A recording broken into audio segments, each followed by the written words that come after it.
राजधानी दिल्ली में भाजपा का 27 साल का वनवास समाप्त हो चुका है। प्रचंड बहुमत के साथ भाजपा ने राजधानी में वापसी की है। बीते 10 साल से दिल्ली की सत्ता पर काबिज आम आदमी पार्टी का किला ढह गया है।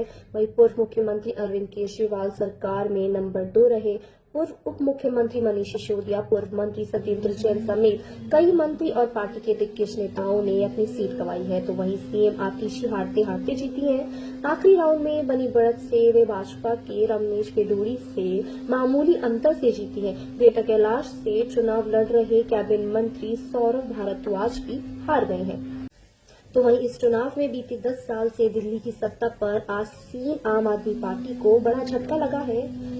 2020 के चुनाव में जहां पार्टी के 62 विधायक थे, अब उनकी संख्या घटकर 22 रह गई है। वहीं 8 सीटों पर विपक्ष की भूमिका निभा रही भाजपा को दिल्ली की जनता का खूब आशीर्वाद मिला। वहीं भाजपा को इस चुनाव में 70 सीटों में से 48 सीटों पर जीत मिली है। वहीं दिल्ली में सरकार बनाने के लिए 36 सीटों की जरूरत होती है।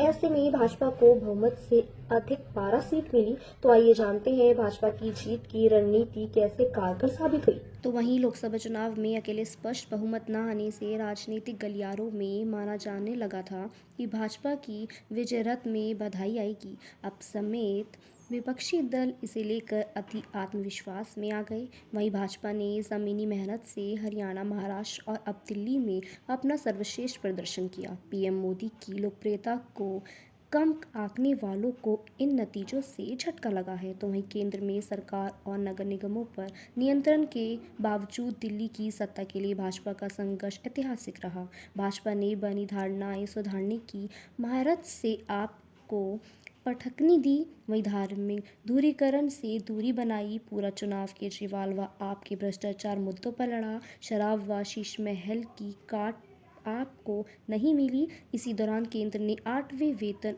आयोग की घोषणा की। बजट में मध्य वर्ग को आयकर छूट की घोषणा से भाजपा ने जीत की ओर दौड़ लगा दी।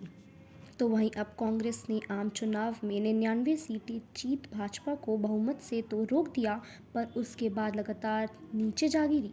हरियाणा, महाराष्ट्र और जम्मू कश्मीर में उम्मीद से कम प्रदर्शन किया। अब दिल्ली में भी हार की हैट्रिक लगाई। वहीं दिल्ली चुनाव में भाजपा ने हिंदुत्व पर अधिक जोर नहीं दिया तो मुसलमानों को आकर्षित करने की और कोशिश नहीं की। नतीजों से लगता है कि मुस्लिमों ने आपके नरम हिंदुओं को नज़रअंदाज किया और भाजपा को भी वोट दिया। लेकिन आप या किसी भी पार्टी के लिए दिल्ली में चुनाव जीतने के लिए सिर्फ मुसलमानों का समर्थन ही पर्याप्त नहीं है। तो वहीं अब अगला विधानसभा चुनाव साल के अंत में बिहार में होगा। बजट में बिहार के लिए की गई घोषणाओं और दिल्ली की जीत को जोड़कर देखें तो अब बिहार में भाजपा पर नीतीश कुमार की भारी पड़ने और रुख बदलने का असर नहीं होगा।